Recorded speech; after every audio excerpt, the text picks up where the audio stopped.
The backlash for Black Cleopatra on Netflix just continues to get worse after Jada Pinkett Smith and the director and comments from the actress herself saying that all criticism was just fundamentally racist. If you criticize this in any way, it's coming from a fundamentally racist position.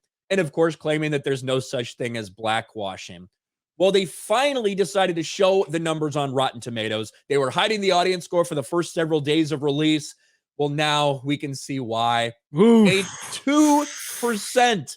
And what may even be more embarrassing, quite frankly, is the critic score. The 11% from the critics that this thing was made for, but a 2%.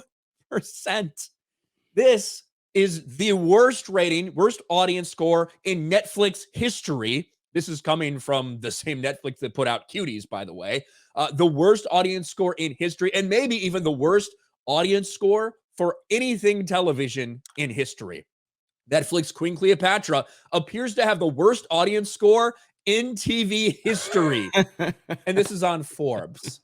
Okay. I think maybe we had a couple like 3% and things like that in the past. Netflix has never had anything less than 10%, at least not that we're aware of until now. It was sitting at 1% for quite some time until a couple people came in there, probably spammed it as 5 out of 5s, but a 2% fucking percent. It was sitting at a 0.0 on Metacritic the other day. This is embarrassing, and it is a complete and total nightmare for Netflix. Yeah, what was Velma? Wasn't it like a 10% audience score or something? Like a 6 or something. I mean, this is embarrassing. And this is, again, they view the audience, that they hate the audience. They despise the audience. And so when you get this feedback, like, so Velma's at 7%. Okay, holy crap. But yes, they despise you.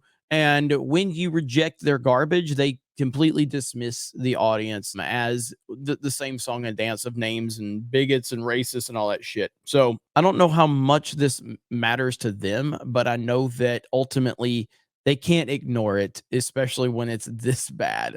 What a monumental disaster. And it's exactly, again, we're not making this shit up, all right? We're not, you don't see a 96 or 97% on these shows that we're trashing.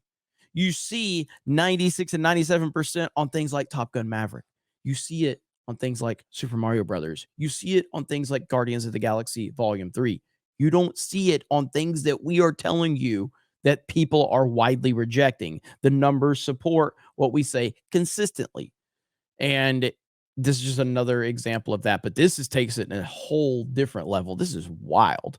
I was expecting like sub 10. Like that's kind of what I was expecting based off the reaction that we'd seen from the trailers and the commentary out there. A 1, a 2, that's next level shit. Yeah. And that tells you you've pissed off everyone. And that trying to claim, because they tried to set the narrative, and they're going to do the same thing for the Little Mermaid movie. They've already been attempting it. It's already been out there in the media. All they're talking about is racist backlash. They tried to do it for Cleopatra, but the problem is when you make the claim that all criticism is fundamentally racist, that anybody that's saying anything bad about this is just because of racism, you're going to have a hard time explaining to people how 99% of people are racist, right? Yeah. If that's your claim. And if that's true, you got a big fucking problem on your hands. It's a multitude of things, and people are rejecting these type of identity politics driven content, especially when you're race swapping a real person, when you're trying to change history and the area of the world where that history was at, you're calling them racist if they don't agree with you making these changes. It's laughable.